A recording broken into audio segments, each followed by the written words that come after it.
Well, Hakaya Nuteria, let's talk about the young men out there, right? I mean, do they get enough information? And the answer is, of course, no, they don't. They're wandering around out there just doing what their phone tells them to do. And I'm going to help them out by telling them some experience about femons I have had, so that they can be aware of what they're looking for out there. But it's going to be like finding a needle in a haystack. But here's some of the things to look out for, young men. And that was a terrible accent. I have no idea where that's from. Probably from nowhere, I expect. But there are some young men out there who are actually looking for a mate, looking for somebody to settle down with or have a good relationship with. But if they're in the Western world or the European world, they're finding it very difficult, I suspect. And for me, the best femons on the planet at the moment is Asian femons, because they're fairly slim and good-looking. They don't wear a ton of makeup. They don't have any special injections into them anywhere or operations to make them look whatever.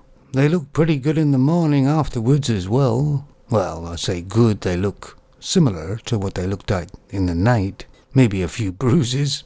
But the problem is with Asian femons is they're only good in Asia. You bring them to your own country, and society lets them do whatever they want to do, and all of a sudden they'll just be like all the rest of the femons. So an Asian woman is only good in their country, which makes it kind of difficult unless you want to move there. Now, there's always been a rule of thumb in my growing up, and even my father's growing up. If you see a femon or you're with a femon you're getting to quite like, then she's fairly reasonable. The trouble is, once you either marry them or have a long relationship with them, they start to fall apart. They start to gain weight, and so on.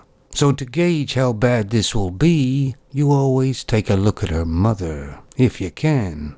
That's usually a good tell of what they're going to turn out similar to. So let's assume you see a femon that doesn't have any tattoos, is not overweight, and has turned out herself pretty good. She scrubs up quite nicely.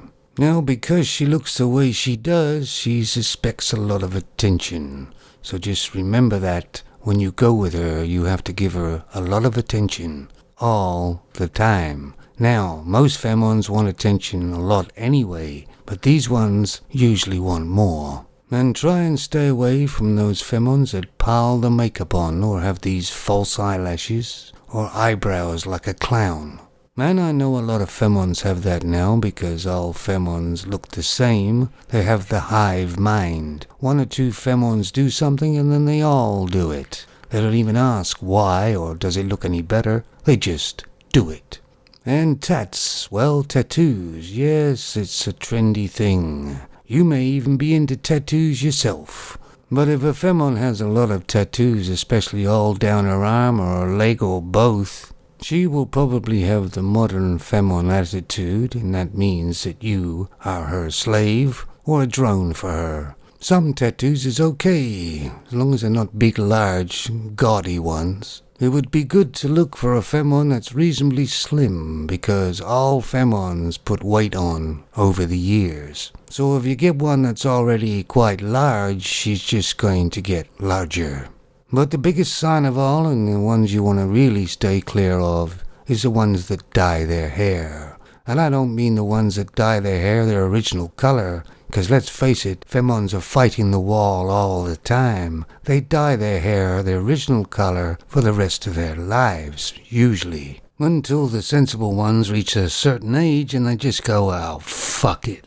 No, it's those ones that dye their hair those bright colors, like green or red or pink or, well, you know what I mean. Those are usually definitely crazies. But it's nice of the femons to actually give us a outward signal that they're crazy so we can stay away from them. Now I know that doesn't leave too many femons in today's world left. And even if you did find a naturally looking, attractive, slim femon, they're very flighty at the best of times. And I know that going out and drinking and looking for a femon goes hand in hand. But the trouble is, a lot of booze kind of makes your mind a bit different. You see things a lot differently and end up with the wrong femon. I know I did. To be honest with you young men out there, I wouldn't get involved with a femon in a long-term relationship or marriage, definitely. I would just have fun with them and move on. But one thing you definitely must do, and that's never trust a femon 100%.